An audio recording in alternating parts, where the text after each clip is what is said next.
Guys, Happy New Year and welcome to today's podcast episode. I've got a fantastic guest for you today, Kathleen Miner, and she's all about positivity and she's going to talk about challenges in nonprofit leadership, health and fitness, social media's impact on children, monetization, and this episode will be fantastic for all the female entrepreneurs, guests listening on the show. So, Kathleen, welcome. Well, thank you very much. Thanks so much for having me. It's so exciting to meet you. I say in person, right? This is Yeah. awesome. Thanks for having me. Yeah, we're recording from Houston, Texas, and St. Augustine, and I love your positivity and your energy. So set the stage, talk about your experiences and how that led you to do what you're doing now. Oh goodness. So I just turned 52 years old, which is crazy, right? So Mm. the older we get, the more things we have that we've done that has led us to a place where we are, right? Yeah. And of course, we don't think about that when we're younger. And I'm like, oh my gosh, the story keeps getting longer. Well, I hope it keeps getting longer because I'd like to live a really, really long time. So right now, where I am in my life, I have four children, I have three grandkids, and all of my children now, starting this year, it's 24 now, 23 are all out of the house. So two youngest are at college, my other two are married, have families. So that's put a whole different spin on my life as well, right? So being a stay-at-home mom for so long, but I am the CEO and co-founder of two tech companies. And honestly, if you would have asked me this even 3 years ago, I would have wondered where this came from. Like it was not even a little inkling in my brain at that point. So how I got to this was totally kind of different reasons, but it all took me to this one place. The first one is I work a lot over the years with entrepreneurs, people that want to start businesses, or, I was the youngest supervisor at the Mayo Clinic when I was 24 years old because I worked my way up. I love leadership and I love customer service. So a friend of mine and I started realizing that we need a platform where business owners, content creators, people that are out there doing their stuff have a place where they can not only post their videos and things like that, but they can receive tips. They can charge for videos if wanted, right? But they don't have adult content, right? This is not adult content world for us right now, where I'm in. And not only that, we needed a social site to connect with it. So we have made that. We have created that. So years of working with mainly women and some men on creating their lives from the inside out has led me to that part. The other part, and I said two companies, is because the other one that we're launching next month, it's already completed. It's just you can only have so many balls in the air at one time, is for kids. So with my own experience, unfortunately, with one of my children who got into the whole social media world and the things that happened in Mm. our lives, in their lives, and all of ours, right? It's a whole family thing, was really a bad situation. And it led us down a road of things I never thought I would have to deal with in my life, from self harm to all other kinds of things. And when I finally got a hold of that cell phone, meaning I was checking the cell phone every night. Let me just paint you a little picture. I am the mom that's like, you would probably call me a helicopter mom. I'm the one that checks cell phones. I tell the kids I'm going to have the passwords. I pay for the phone. I'm checking the phone, right? Like just so they know, all phones have to be plugged in downstairs by 10 p.m., no exceptions. And that's the way we lived our lives. Now, with my older two kids who are 29 and 32 now, the worst thing we had to worry about with cell phones then was, why are you getting texts at 11 p.m., right? Why is somebody texting you? So that's when my whole, okay, phones downstairs. None of my kids got cell phones till they were in high school. And of course, according to my kids, I was the only mother ever. We were the only parents that did not allow our kids to have cell phones. Now, that's a lie. But so I felt like I really had this together. And so I was checking my kids' phones and I wasn't seeing anything. I mean, I was like, well, it's kind of boring. They're doing whatever. Well, that's why I say when I finally got a hold of the phone, once we went down a really bad road, I saw what was happening. So they can hide apps behind apps, Mm. right? Which I did not know. So something that might look like the camera on your phone, if you click it, could be Snapchat, could be TikTok, could be anything else, but what that icon really is. So when I looked on the phone to see what they were seeing, I was like, oh my God, how do you cut yourself without your parents knowing? How do you get yourself involved in, get admitted to a psych ward? I mean, the things that I was seeing on the phone of these teenagers that were recording themselves, basically teaching other teenagers and preteens on how to do things. Mm. I was really flabbergasted, to be honest. It was a world I didn't even know existed. So, in saying all of that, our kids, let me just preface it, let me just say, we are in a really good place now, right? It took a couple years for us to get out of that rut, out of all of this damage that influences happened. And these are influences, like you always say, like, watch who your kids are hanging out with.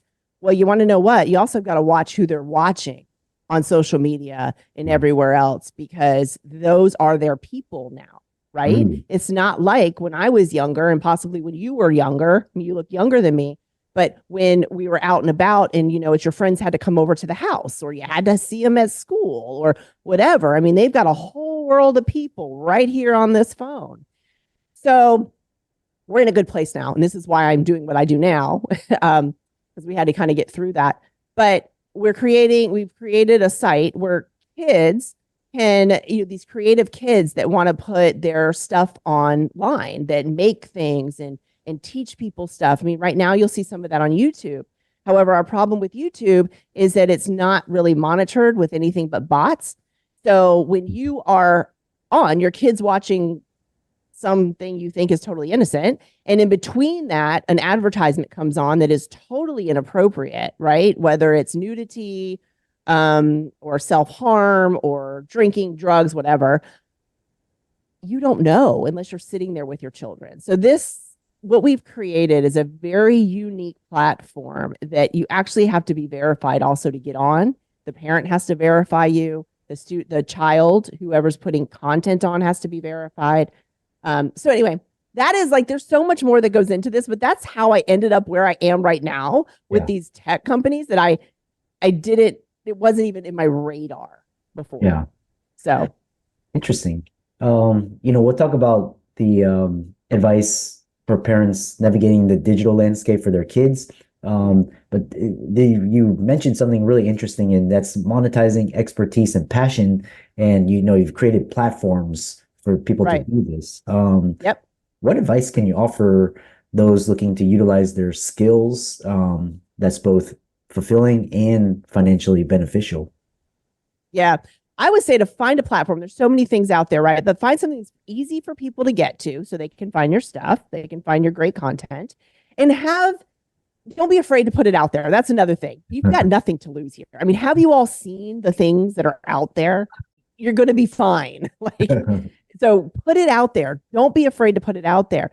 But the other thing is, find a place where, say you don't want to charge for your videos because you'd really like to educate people. This is what you do. Maybe you don't have a course, but you'd like to go ahead and entertain or educate, is what we call it. Then, you know what? Find a place where you can get tips. Tips meaning money tips, right? So just by somebody watching your video, because you can't do that over on YouTube right now, but you can definitely do it. So the site's called ZZ Atom. So it's an app. Within that app, there's a place called ZZ Fans, FANZ, ZZ Fans. And we want everybody to realize that your customers and your clients, they're all your fans. So the fans has gotten kind of like a really bad rap when OnlyFans came out. Not that it's a bad thing. I mean, if you're on OnlyFans, let me just tell you, people are knocking it out of the park making money over there, okay? If you can do that, go for it. But we also wanted to make it so that if you have more mainstream content, that you could still get those same benefits of something like that and not be mixed in. Because I will say, if you want to monetize your stuff, find a platform that separates out adult content and mainstream content, because you might have the same user base, right? Somebody might like one, might like the other.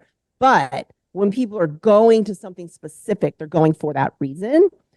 But I would say definitely just try it. You have nothing to lose, and find something that you can monetize on. So many people are giving away their information for free on YouTube and Instagram, especially.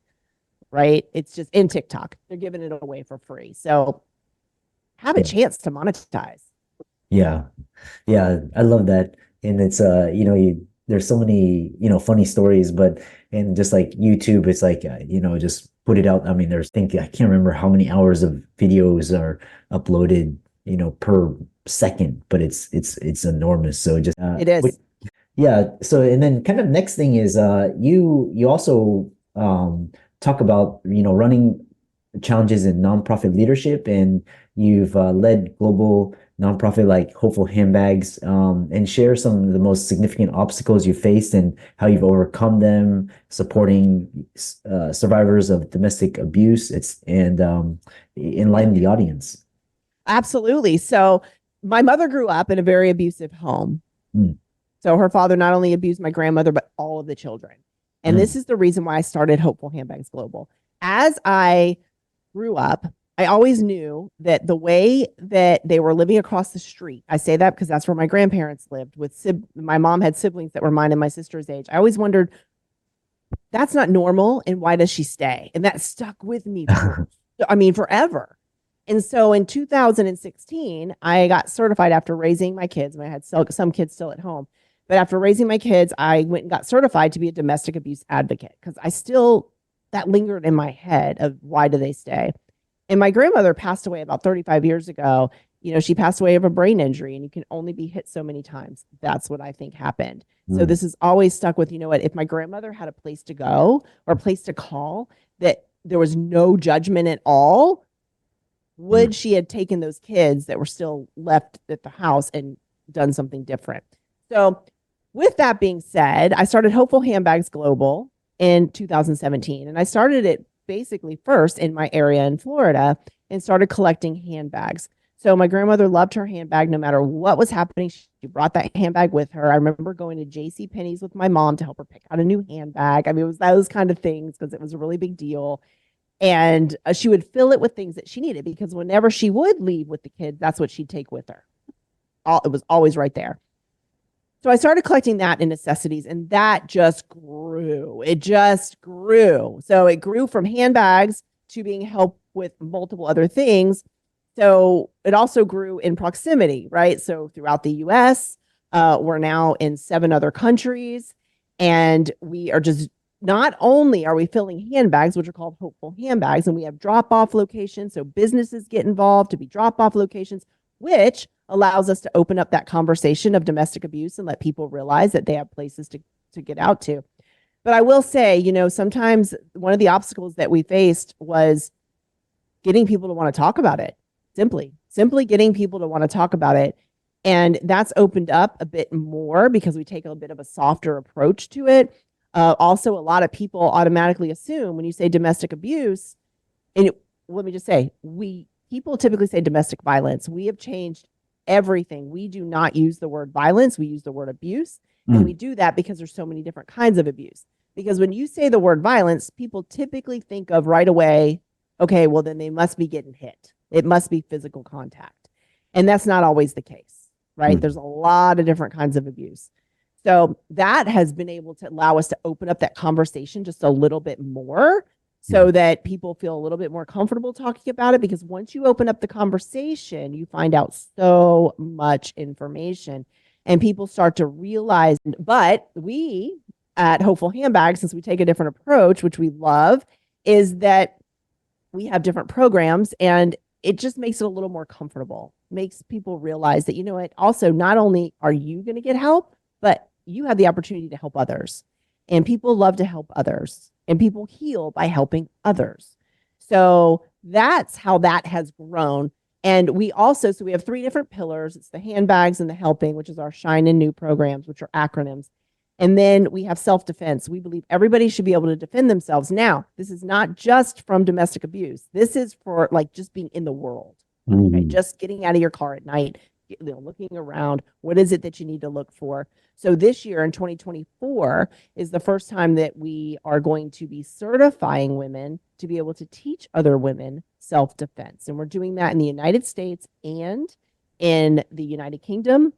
Our head of self-defense, we have a head of self-defense that's a male and one that's a female.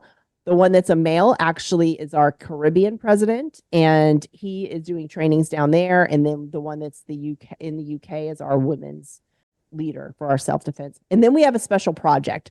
So our special project in the past year and a half and still ongoing is Kenya.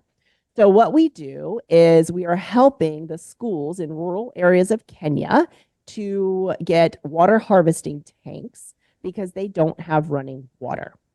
And what's happening is the kids are getting really ill with waterborne illnesses. Now, we have done 10 tanks so far. There are 10,000 liter tanks. And since then, there has been no reported waterborne illnesses within those schools. And that's because we also make the tank big enough that the community can use it. Because what was happening was they're having to go, with the buckets, because they all had to bring water to school. Everybody's getting water from different locations, and the teachers are getting water from different locations. Some of them are still lakes. Some of them are streams that have runoff of toxic material. And when the kids are drinking these things, and they're all from different areas, what happens, right? Now they're ill. And it's interesting because if you do drink something, not all the time, sometimes you can still get ill, but from an area consistently, you might get a little bit of an immunity to it, right? So maybe you won't get as sick, but they go start mixing other water in, then they were getting sick. So that is one of our biggest, our outreach project that we're doing right now. And the thing I love about it, we raise money for that separately. And when we raise money for that, we also put in their labor. So the people that are working on these tanks live in the communities. They're part of our HH Kenya board, which is Hopeful Handbags Kenya board. And they're also being paid a fair rate for labor. And not only that, they are teaching other community members that trade so that they can go on and help build more water tanks. So we're doing that and the toilets. Wow. Sanitation is a big issue in rural Kenya.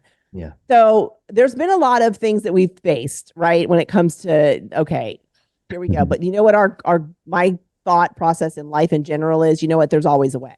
There's always a way. We might have to work a little harder. We might have to talk to some more people. But if we know that it's right in our hearts and we know it's leading us in the right direction, we're going for it. Like, we're going to make it happen. And we have made it happen. So our goal is to do 1 tank a month. And then we're starting on the toilets as well. How can people find out more about you and the work that you do? They can go to hopefulhandbags.org and all of our information is on there. Yeah. And for all the audience out there listening, Cathlene, for coming on, talking about social media's impact on children, monetizing expertise and passion, and challenges in nonprofit leadership. All of her resources will be in the links and show notes. Be sure to give her a like and follow on all her platforms. And with that, thanks so much for coming onto the podcast. Thank you so much for having me. Have a fabulous day.